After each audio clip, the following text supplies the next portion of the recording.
જેટલા બેઠા હતા એ બધાની માથે દીવા બળતા હતા. પેલો માણસ તો વિચારવા પડ્યો કે હવે આમાં કબીર કોણ?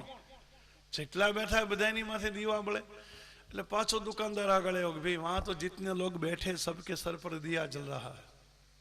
आपने तो कहा था कबीर के सर पर दिया, लेकिन वहां तो जितने भी बैठे हैं लोग. दुकानदारे कीधुं તું ઉતાવળા થાવમાં શમશાનના દરવાજે ઉભા રહ્યો. અગ્નિ સંસ્કારની ક્રિયા પૂરી કરીને શમશાનમાંથી જે બહાર નીકળે, શમશાનમાંથી બહાર નીકળ્યા પછી જેની માથે દીવો ટકી રહે એનું નામ કબીર છે. આનો અર્થ એમ થાય કે શમશાનમાં તો આપણને બધાને દીવા થાય, નથી થતા એમ નહીં, પણ ઘેરે આવીને એટલે બધા એના ઓલવાઈ જાય છે. કાયમ માટે જ્ઞાન ટકી રહે ને કબીર કહેવાય ને, સોહમસ્મી ઇતિ વ્રતિ અખંડા. કાયમ માટે ટકી રહેવું પડે. અને જ્યાં સુધી વૈરાગ જીવનમાં ન આવે, ઇન્દ્રિયોનો જ્યાં સુધી નિગ્રહ ન આવે, સંસારના વિષય ઉપરનો વિલાસ જ્યાં સુધી હટે નહીં. વિષયને હટાવવાની વાત નથી હો. સંસાર ખરાબ છે એવું એવું કઈ નથી. આ સંસાર ખરાબ નથી, આપણું મન ખરાબ છે. મેં કીધું વિષયને ન હટાવાય, વિલાસને હટાવો. વિષયને ભોગવવાની ઈચ્છાને બંધ કરી દો. વિષય ભલે ની પીડા રે, એ હેરાન નથી કરતા, મને એ ભોગવટો કરવાની ઈચ્છા છે. બસ વિષયને ભોગવવાની ઈચ્છા છે અને વિલાસ કહેવાય. એ વિલાસમાં જ હું તમે ઉદાસ રહી છે, એટલે જ હું તમે ઉદ્વેગ રહી. બાકી અંદરથી ઈચ્છા જો બધી મરી પરવારે, હવે મારે કંઈ ખાવું નથી, હવે મારે કંઈ જોઈતું નથી, મને ભગવાને ઘણું આપી દીધું, મેં ઘણું પહેરી ઓઢી લીધું, મેં ખાઈ પી લીધું, હવે મારી કોઈ ઈચ્છા નથી, આવું જો અંદરથી નક્કી થાય તો 33 કરોડ દેવતામાંથી મને તમને કોઈ દુઃખી ન કરી કે કોઈની તાકાત જ નથી. દુઃખ અંદરથી ઊભા થાય, બહારથી નથી આવતા. ચાહ નહીં ચિંતા નહીં મનવા બે પરવા, जिनको कछु न चाहिए वो शाहन का शाह. જેને કઈ જોઈતું જ નથી એ તો રાજાનો રાજા હોય. બાકી ઈચ્છા માત્ર દુઃખની જનેતા છે. અંદરથી કોઈ પણ ઈચ્છા ઊભી કરો એટલે દુઃખને જન્મ આપવા જેવું છે. એની હારે દુઃખ જન્મ. મહાપુરુષો સંસાર સાથે નાતો નથી રાખતા. જે ઈશ્વર જંગલમાં રહે છે, જેને હરિ સાથે પ્રયોજન છે, એ સંસારે આની આરે સંસારી લોકો સાથે બહુ સંબંધ ન રાખે, બહુ આસક્તિ ન રાખે, કારણ કે એના દેહની એને ખબર ન હોય. એટલા તો હરિના નામમાં ડૂબ્યા હોય. જો આશિક મસ્ત ફકીરી કે આ દુનિયા સે મોહબ્બત कम रखते, दुनिया से मोहब्बत कम रखते, आशिक मास फकीर के दुनिया से मोहब्बत कम रखते, दुनिया से मोहब्बत कम रखते, आशिक मास फकीर.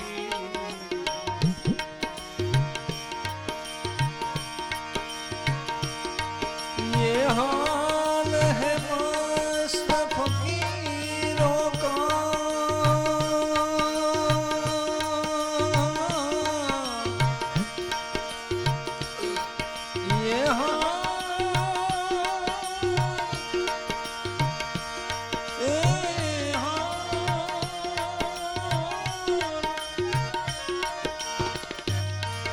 ये हाल है मस्त फकीरों का, फिर और से बातें करते हैं,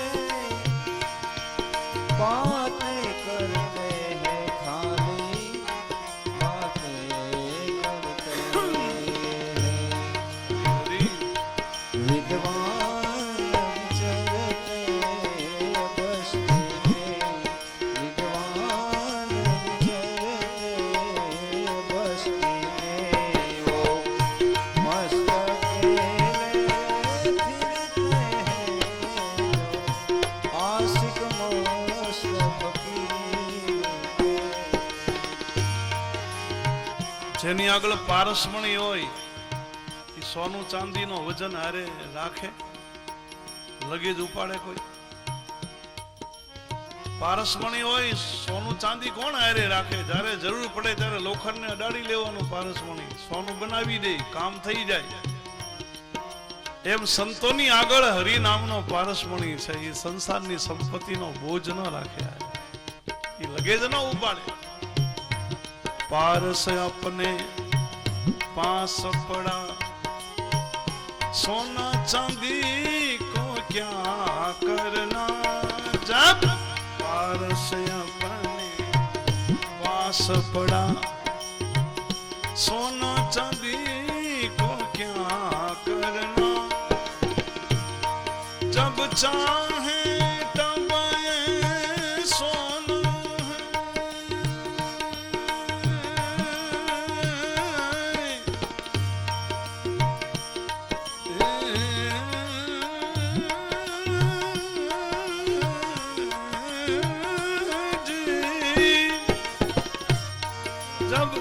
चाहे तब ये सोना है. जब चाहे तब ये सोना है. जब चाहे तब ये सोना है. फिर भंडार भर के क्या करना. जब चाहे तब ये सोना है. और फिर भंडार भर के क्या करना. आशिक मस्त फकीरी के दुनिया से मोहब्बत कम रखते. दुनिया से मोहब्बत कम रखते. जो आशिक मस्त फकीरी के हरिनाम में डूबेला होय छे. એને લો લાગી ગઈ હોય હરિના નામની, પોતાના દેહની શુદ્ધ બુદ્ધ ન રહેતી હોય, આવા જે ઓતપ્રોત થયા હોય હરિના નામમાં, એને કોઈ ફરિયાદ ન હોય, દુનિયા આગળ એને કોઈ શિકાયત ન હોય, સમાજ આગળ એની કોઈ માંગણી ન હોય, અને એ તો જંગલમાં પીડ્યા હોય, દુનિયા વાળા ગોતવા જાય તોય મળે નહીં. આને મહાપુરુષો કહેવાય. ફરિયાદ કિસી સે ના કરતે, બયાબાસ में रहते हैं. रटते हैं नाम निरंजन का. रटते हैं नाम निरंजन का. अपनी काया को कसते हैं.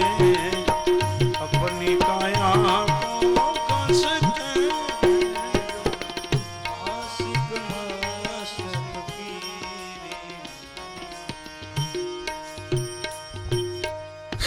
કોઈ પ્રકારની ઈચ્છા ન હોય, કોઈ અપેક્ષા નહીં, કોઈની મમતા નહીં, કોઈની આસક્તિ નહીં, મસ્ત ભૂમિકામાં રહેતા હોય.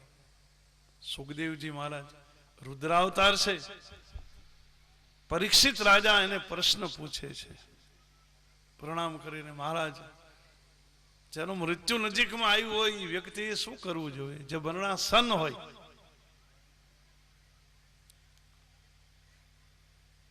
પરીક્ષિત રાજાએ પૂછ્યું કે થોડા સમયમાં જે મરવાનો હોય એ જીવાત્મા શું કરવું? આ પ્રશ્ન એકલો પરીક્ષિત રાજાનો નથી, આ પ્રશ્ન મારો ને તમારો છે. આપણે બધા મરણાસન્ન છીએ, મૃત્યુની નજીકમાં જ બેઠા છીએ. પરીક્ષિત રાજાને 7 દિવસ તો પાકા છે. આપણું તો કાંઈ નક્કી નથી. 7 દિવસ કે 7 કલાક કે 7 મિનિટ કાંઈ ભરોસો નથી. ઘડી પલકી ખબર નહીં. घड़ी पल की खबर नहीं जो करे काल की बात. आ जीव ऊपर जमड़ा फरे जेम तेतर ऊपर बाज. ए रजकण तारा रजल से जेम रण में उड़े रेत. हजी बाजी છે તારા હાથમાં માટે ચેત ચેતનર છે. હજી તારા હાથમાં બાજી છે ભાઈ. અને પછી તો જેમ રેત ઉડે ને, ધૂળ ઉડે ને, રાખ એક દી ઉડી જાય આ શરીર. કાંઈ પછી તો થશે નહીં. એટલે હું તમે મૃત્યુની નજીકમાં છીએ. હવે કઈ ક્યારે આવે ખબર નહીં.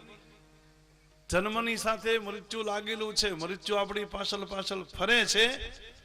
આપણે મૃત્યુને જોતા નથી, બાકી મૃત્યુ આપણને જોવે છે. આપણા જન્મ વખતે સમય, સ્થળ અને નિમિત્ત બધું નક્કી થઈ ગયું.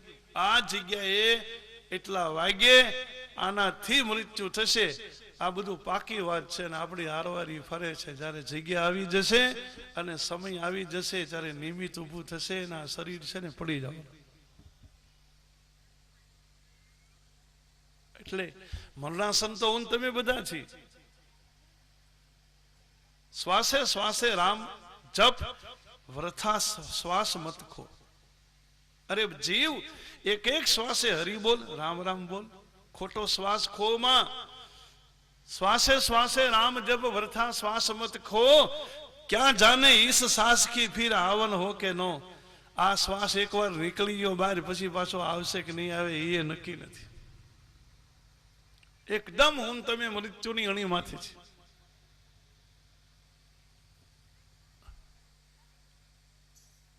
બગદાણા બજરંગદાસ બાપાનું નામ સાંભળ્યું ને? ત્રેતા યુગમાં એક ઋષિ ત્યાં થયા, બગડાલમ ઋષિ. પછી એમ દંતકથા છે કે બગડાલમ ઋષિ જે ત્રેતા યુગમાં થયા ને એ જ આ બજરંગદાસ રૂપ લઈને પાછા આવ્યા. એ જ જગ્યાએ થયેલા મહાત્મા.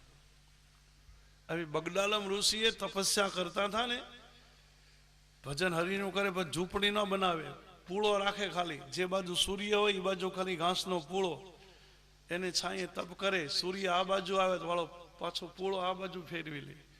કોઈ એમ કીધું કે બાવાજી જરા ઝૂંપડી બનાવો નહીં, તો કે કાલ ગુજરી જવું છે, ખોટી હું માથાકૂટ કરવી, ઝૂંપડી બનાવો. આપણે ક્યાં અહીંયા કાયમ રહેવાનું છે, કાલ જતું રહેવું. હવે એ રોજ પૂળો આમ, સૂર્ય આમ હોય તો આમ પૂળો રાખે, આમ સૂર્ય જાય તો આમ પૂળો રાખે. એમ તપ કર્યું ભગવાન. અને પછી કોઈ કીધું કે તમે તો એમ કીધા કરો કાલ ગુજરી જાવ, તમે તો ઘણા સમયથી બેઠા છો, કેટલા સમયથી બેઠા હશો? તો બગડાને મુझे કીધું હું ભણ્યો નથી એટલે મને ખબર નથી, પણ સામે મટકી પડી ને એની અંદર કાંકરા નાખ્યા છે. એક રામા અવતાર પૂરો થાય ત્યારે એક કાંકરો નાખું છું, તું કાંકરા ગણી લે. પેલા માણસે કાંકરા ગણ્યા તો 78 કાંકરા નીકળ્યા. 78 રામા અવતાર જીવા છતાં જેને ઝૂંપડી ન બનાવી કે કાલ ગુજરી જવું માનું. આનું નામ વૈરાગ કહેવાય બાપ. શું સંતોના વૈરાગો હશે. એની અનાસક્તિ તો જો આ જગતમાંથી જેને કાંઈ ન જોવે યુગના યુગ સુધી. અને આપણે રહેવું 50 વર્ષ પણ હાથ માળના મકાન બનાવી નાખ્યા. પછી ભૂકંપ ન આવે તો હું આવે. કહા બાંધું ઝૂંપડી એ કહા બાંધું ટાટી. કબીરદાસ કબીર કે મેં કહા ઝૂંપડી બનાવું, કહા ટાટી લગાવું. એ કહા બાંધું ઝૂંપડી,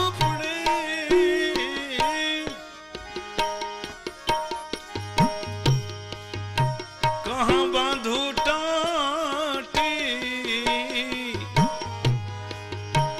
કહા તેરો જન્મ ભયો ને, કહા પડે માટી.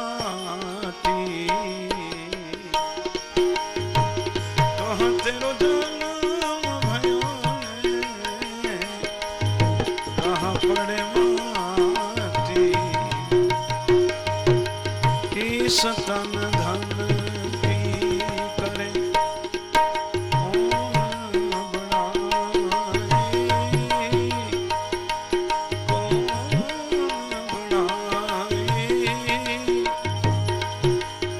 देखा तने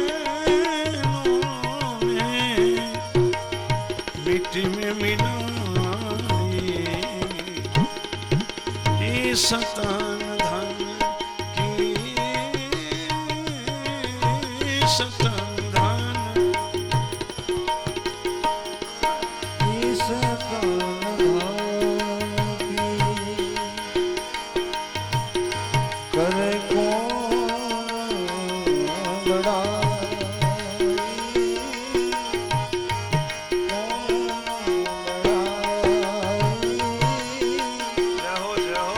देखो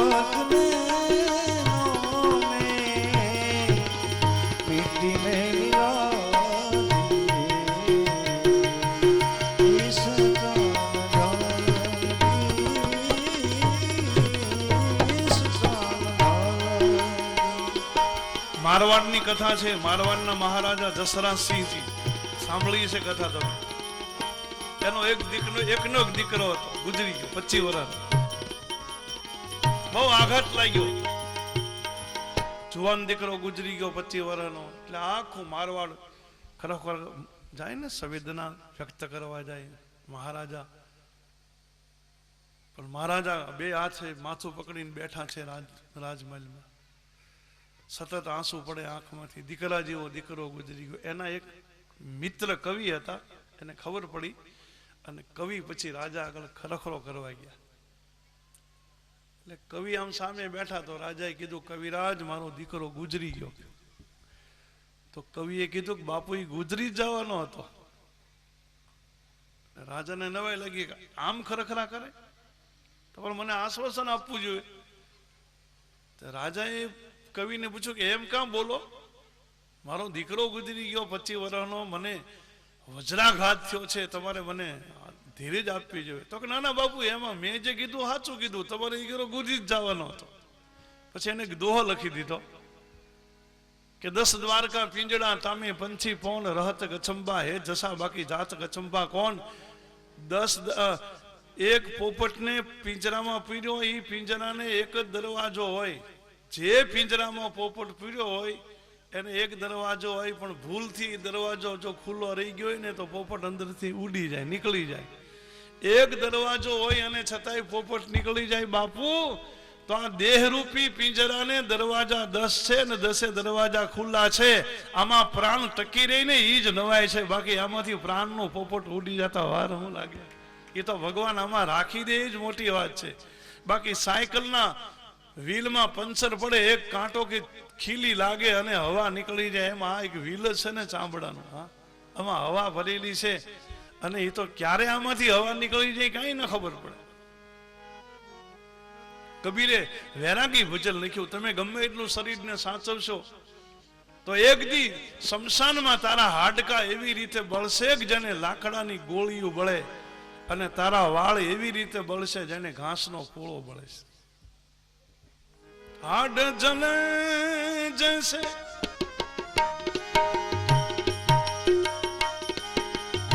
लकड़ी की गोली,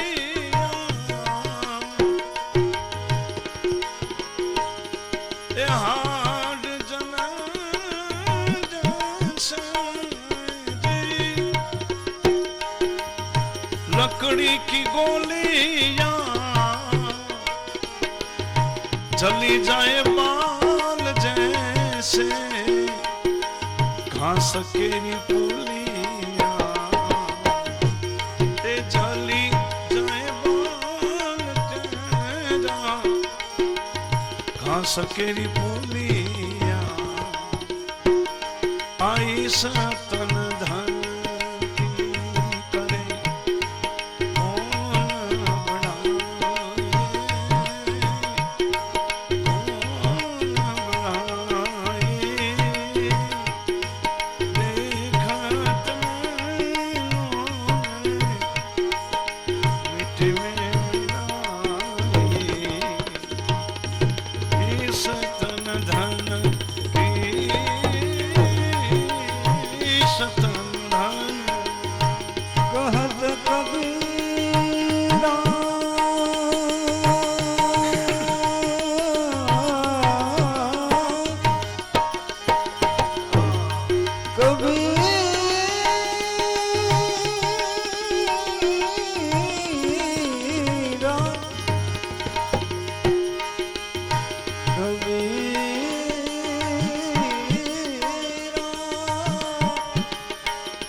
તનની આ ધનની શું મોટાઈ કરવી, નજરની સામે કેટલાય માટીમાં મળી ગયા છે. સુરદાસે લખ્યું કે આપણું જીવન છે ને એ કટી પતંગ છે, કપાઈ ગયેલી પતંગ ક્યાં પડે એ કઈ ખબર નહીં. એમ આપણે કપાઈ ગયેલા તો છીએ જ, માયાના વંટોળમાં હું તમે ઉડી રહ્યા છીએ. નથી ઓલો વા વંટોળ ચક્રવાત આવે ને પછી કેટલાક સૂકા પાંદડા ને કાગળના ટુકડા આમના ગોળ ગોળ આકાશમાં ફરે, હવે ક્યાં જઈને પડે એ કાંઈ ખબર નહીં. એમ આપણે ટુકડા જ છે કાગળના ફૂંકાઈ ગયેલા પાંદડા, આ માયાના વંટોળમાં આમના ફીરા કરીએ છીએ, ખબર નહીં ક્યાં પડશું ક્યારે પડશું. સુરદાસ કહે કાયા હે માટી, गिरत है धरनी, पतंग जो काटी, माटी से एक दिन माटी मिलके रहेगी, अब नो बनी तो फिर क्या बनेगी. આ માટી એકવાર માટીમાં મળીને રહેવાની. અને મનુષ્યના દેહમાં જો હરિભજન નહીં તમે કરો, હવે આ વખતે જો નહીં બને તો પછી કેદી બનવાનું છે. બીજો કયો જન્મ એવો મળશે જેમાં હરિભજન થશે. બધા મરણ ધર્મમાં છીએ, આપણે મૃત્યુની નજીકમાં જ બેઠા છીએ, ખબર નહીં ક્યારે આવે. સુખદેવજી મહારાજને આ પ્રશ્ન ગમ્યો છે. પરીક્ષિત રાજાએ પૂછ્યું કે જે મૃત્યુની નજીકમાં હોય, જેનું થોડા સમયમાં મૃત્યુ થવાનું હોય, એ જીવાત્મા એ શું કરવું જોઈએ? આ પ્રશ્ન સુખદેવજીને ગમ્યો ને સુખદેવજીએ કીધું કે રાજા, તે લોકહિત માટે પૂછો છો. શ્રી સુખ ઉવાચ વર્યાનિષ્ઠતે પ્રશ્નો કૃતો લોકહિતં નૃપ, આત્મવત સંમતં પૂષા શ્રોતવ્યાદિયઃ પરઃ. સુખદેવજી કીધું, હે રાજા, તારો પ્રશ્ન નીક છે અને શ્રેષ્ઠ છે. વર્યાનિષ્ઠતે પ્રશ્નો કૃતો લોકહિતઃ નૃપ, આત્મવત સંમતં પૂષા શ્રોતવ્યાદિયઃ પરઃ. હે રાજા, તે તો તમામ જીવાત્મા માટે આ પૂછ્યું છે. બધાય જીવાત્મા મરણાસન્ન છે. સુખદેવજી મહારાજે એક બહુ સારું સૂત્ર આપ્યું છે કે પરીક્ષિત રાજા, જેનું મૃત્યુ નજીકમાં આવ્યું હોય એ જીવાત્માએ નારાયણનું એવું ભજન કરવું જોઈએ કે અંતકાલે નારાયણ સ્મરતિ. અંતકાળે શરીર છૂટતી વખતે ખાલી નારાયણની સ્મૃતિ રહે, બાકી બીજું કાંઈ યાદ ન આવે, ભગવાન યાદ આવે. પ્રાણ જતી વખતે એવું આમ નક્કી કરે કે હું ભગવાન ઠાકોરજીના મંદિરમાં ઊભો છું, ઠાકોરજીનું દર્શન કરું છું, ઠાકોરજીને તુલસીદળ અર્પણ કરું છું. આવી સ્મૃતિમાં પ્રાણ છૂટે આટલું ભજન દરેક જીવાત્માએ કરી લેવું જોઈએ. બાકી કઈ ધામમાં ઠામમાં પરિવારમાં કોઈમાં મારું તમારું મન ના રહેવું જોઈએ. સંસારના બધાય પદાર્થોમાંથી મન હટાવી અને શ્રી હરિના ચરણે મારે તમારે મન રાખવું જોઈએ. એટલું ભજન કરો કે અંત સમયે એક પરમાત્મા યાદ આવે, બાકી સંસાર યાદ ન આવે. આ દરેક જીવાત્માની એક નૈષ્ઠિક અને ધાર્મિક ફરજ. આપણે સમાજ સુધારવાના કઈ ઠેકા નથી લીધા, આપણે એવો ઈજારા નથી રાખ્યા કે આપણે રામરાજ લાવી દઈશું, સમાજ સુધારી દઈશું. કૃષ્ણ ભગવાન જયારે સ્વધામ જતા હતા ને, ત્યારે ઉદ્ધવજી એની આગળ હતા, અને કૃષ્ણએ ઉદ્ધવને એના ભેદ ખોલીને કીધા એવા કોઈને કીધા નથી. અર્જુનનો રથ ભલે ચલાવ્યો, બાકી અર્જુનની આગળ રહસ્ય ખુલ્લા નથી કર્યા. અંદરના ભેદ એને ઉદ્ધવની આગળ ખોલ્યા, કારણ કે ઉદ્ધવજી જ્ઞાની તો છે, પણ ઉદ્ધવજી કૃષ્ણના કાકાય ભાઈ છે, કાકાના દીકરા છે ભગવાનમાં. એટલે ભેદ જો ખોલ્યા તો ઉદ્ધવ આગળ ખોલ્યા. અને પછી કીધું કૃષ્ણે ઉદ્ધવને કે હું જાઉં છું. ઉદ્ધવજી કે મહારાજ તમે જાઓ તો પછી અમે અહીં શું કરી, અમને સાથે લેતા જાઓ. કૃષ્ણે કીધું કે ત્યાં એકલાને જ જવાય, કોઈને સાથે લઈને ન જવાય. હું તને આધાર આપું, જ્ઞાન ભક્તિ વૈરાગ એ બધું સમજાયું. પછી પૂછ્યું ઉદ્ધવને કે હવે જાઓ, તો મહારાજ તમે આમ સમજાયું તો ઘણું જ્ઞાન ભક્તિ વૈરાગ, પણ હવે તમારી વગર એકલા એકલે રહેવું, કંઈક તમારી નિશાની આપતા જાઓ. તો એની સામે જોઈને જીવીએ. ભગવાને પાદુકા આપી ઉદ્ધવને, કૃષ્ણએ આ મારી પાદુકા મારું જ રૂપ છે, એની સેવા કરજે. પાદુકા લીધી, પછી પૂછ્યું હવે જાઓ. ઉદ્ધવે કીધું કે તમે મારી પૂર્તિ તો મને આપી દીધું, પણ એવું કંઈક આપતા જાઓ કે જગત સુધરે એવું. કૃષ્ણે કીધું કે 125 વર્ષ હું આ દુનિયામાં રહ્યો છું, ઉદ્ધવ, આ દુનિયા મારાથી નથી સુધરી, તારાથી કોઈ દી નહીં સુધરે. તું તારા ભાણાનું બાકી કર, બાકી બીજું રહેવા દે. હા, સંસાર કોઈ દી સુધરતા ભગવાનથી નથી સુધર્યો. હા, એટલે એવા ઠેકા. એક ગામમાં એક મારી જેવો બ્રાહ્મણ ગયો, શ્રાવણ મહિનાનો સમય હતો, અને સરપંચને કીધું કે મારે આ ગામમાં સતા કથા વાંચવી 1 મહિનો ખાલી મંદિરે, સત્સંગ થાય ને ગામ કંઈક સુધરે. સરપંચે કીધું કે તમારે મારા જ કથા વાંચવી હોય તો વાંચો, બાકી અમારું ગામ કઈ દેશે નહીં, કારણ કે એમાં અમે કઈ સમજ્યા જ નથી દેવામાં. પછી તમે છેલ્લે દી એમ કહેતા નહીં કે મને કઈ કોઈ આપ્યું. બ્રાહ્મણે કીધું ના, નહીં તો મારા ભાગ્યમાં છે એ થશે, મારે કઈ એવી અપેક્ષા નથી, પણ હું 1 મહિનો કથા વાંચું, ચોમાસાની સિઝન છે, ખેડૂત લોકો બધા ફ્રી હોય તો તમારું ધ્યાન. નક્કી કર્યું. પછી બ્રાહ્મણે કીધું એટલે સરપંચને કે જરા મંદિર આપણે જોઈ આવી, કેટલી જગ્યા છે એમ. જૂનું પુરાણું મંદિર હતું ગામડામાં, અને મોટો ઓટો હતો. તો બ્રાહ્મણે જોયું કે નાના ઘણો ઓટો, 25 જણા બેસે, એટલે એટલી તો ઘણી જગ્યા આવે, એટલા સાંભળે તો ઘણું એમ. તો મંદિર જોયું ને પછી મંદિરના આંગણામાં ખાંભી જોઈ, સ્મારક જોઈ આવેલા, જેમ ખાંભી હોય ને શહીદો થઈ ગયા હોય, પાળિયા. તો પેલા બ્રાહ્મણને એમ કે દરબારોનું ગામ હશે, પેલા અહીં ગરાસન દરબારો રહેતા હશે, ગાવું માટે ધરતીના ધીંગાણામાં કરીને ધર્મ માટે બધા શહીદ થઈ ગયા. તે બ્રાહ્મણે સરપંચને પૂછ્યું કે આ ગામમાં પેલા કોઈ દરબારો રહેતા? તો કે નહીં, કોઈ દી નહીં. આ ગામમાં પહેલેથી આ ગામનું તોરણ બંધાણું, ત્યારથી બધા વેપારી, અહીં કોઈ દરબારો કોઈ દી આવ્યા નહીં. તો પછી આ પાળિયા કોના છે? તો કે કથાકારોના છે. એટલા કથાકાર અહીંયા પાળિયા થઈ ગયા, કઈ ગામ નથી સુધર્યું. તમારે કરવી એ કરો કથા, નથી હજી એક જગ્યા છે તમારી પાસે. એટલે એવા કઈ ઠેકા ન લેવાય કે અમે ગામને સુધારી દઈશું. આપણે આપણી જાતનું કરાય. આપણે દરેક વ્યક્તિએ વ્યક્તિગત તો વચન કરવું જોઈએ ને. એટલે અંતકાળે હું તો એમ કહું, મનુષ્ય દેહ ભગવાને આપ્યો છે, મરતી વખતે મને તમને પસ્તાવો ન થવો જોઈએ કે હું કઈ કરી ન શક્યો. 100 વાતની એક વાત, આટલું ભજન વ્યક્તિગત થવું જોઈએ. સંતોષ લઈને અહીંથી જાય કે ના, ભગવાને મનુષ્ય દેહ આપ્યો, ભલે આપણાથી ભલે સંપત્તિ હોય કે ન, એ દાન પુણ્યનો બહુ મહિમા નથી, પણ હરિભજન તો કરી શકાય ને. એ તો ઘરની સંપત્તિથી થાય. જીભ આપી ભગવાને. હરિ બોલ, બધા બોલો, બધા બોલો.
राधे श्याम श्याम श्याम राधे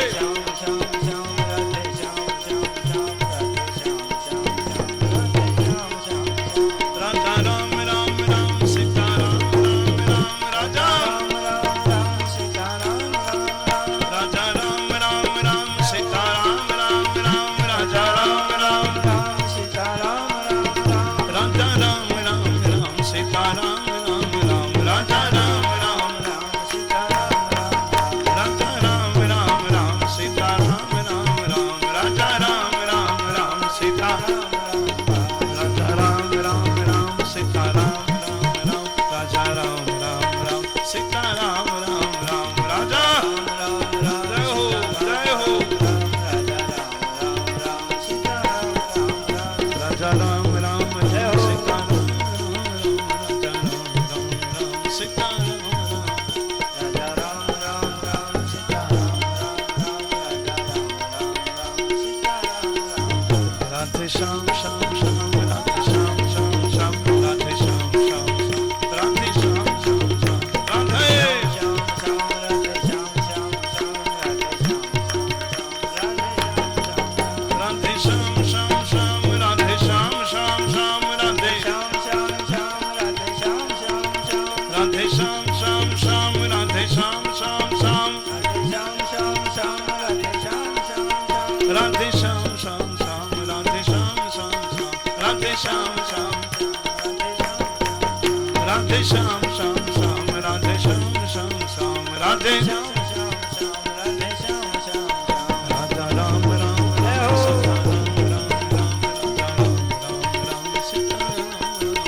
राजा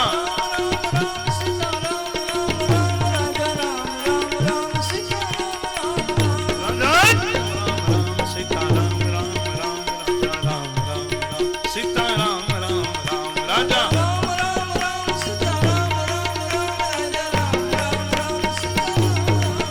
राधे श्याम श्याम श्याम राधे श्याम श्याम श्याम राधे श्याम श्याम श्याम राधे श्याम श्याम श्याम राधे श्याम श्याम श्याम राधे श्याम श्याम श्याम राधे श्याम श्याम श्याम राधे श्याम श्याम श्याम राधे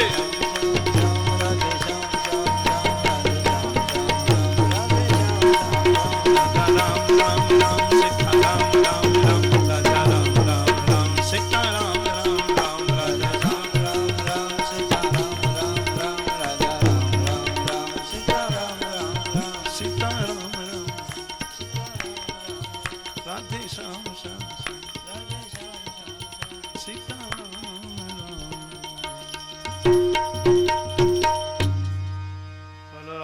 बलरामचंद्र भगवान के बाल कृष्ण लाल श्री हनुमान जी महाराज के श्री उद्धव राम जी महाराज श्री बालराम जी महाराज भागवत भगवान के अंतकाले नारायण स्मृति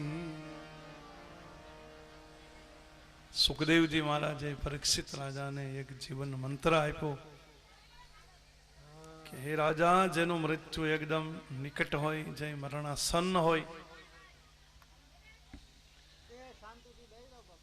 ए बहनों ने विनंती बेसी जाओ जहाँ हता नहीं शांति थी बेसी जाओ शांति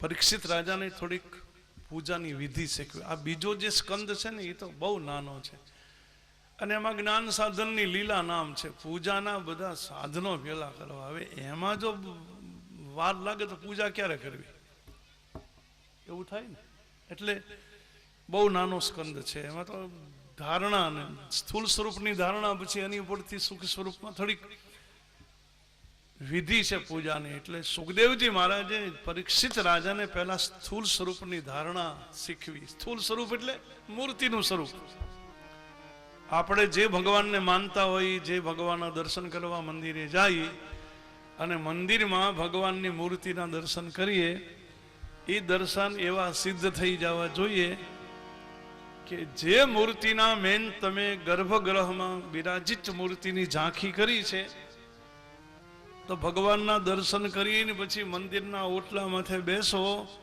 અને આંખ બંધ કરો, તમારા હૃદયમાં જુઓ, મંદિરમાં જે મૂર્તિ છે એ તમને તમારા હૃદયમાં દેખાય છે. જે મૂર્તિ મંદિરમાં બિરાજિત છે એ મૂર્તિ મને મારા હૃદયમાં દેખાય છે. આ સિદ્ધ થઈ જાય અને સ્થૂલ સ્વરૂપની ધારણા કહેવાય. બરાબર. મંદિરમાં ઓટલા એટલા માટે છે, ભગવાનનું ધ્યાન કરવા, ઝાંખી કરવા માટે. મંદિરોમાં ઓટલા વાતો કરવા માટે નથી. મંદિરની તો મર્યાદાઓ હોય છે, ગુરુ આશ્રમની મર્યાદા હોય છે, આપણને ખબર નથી હોતી. અને ઘણીવાર આપણને એમ કે મંદિરે જઈ ભગવાનના દર્શન કરી પુણ્ય થાય, પણ ઘણીવાર પુણ્ય કરતા પાપ થાય છે આપણેથી, કારણ કે મંદિરની મર્યાદાઓ સાચવી શકતા નથી. અને એ દોષ જે લાગે એ તો વજ્રલેપ છે ને, અન્ય ક્ષેત્રે કૃતમ પાપમ તીર્થ ક્ષેત્રે વિનિશ્ચિ, તીર્થ ક્ષેત્રે કૃતમ પાપમ વજ્રલેપ. બીજા કોઈ ક્ષેત્રમાં પાપ કરીએ તો તીર્થના ક્ષેત્રમાં એ પાપ ધોવાઈ જાય, પણ તીર્થના ક્ષેત્રમાં જે પાપ કરીને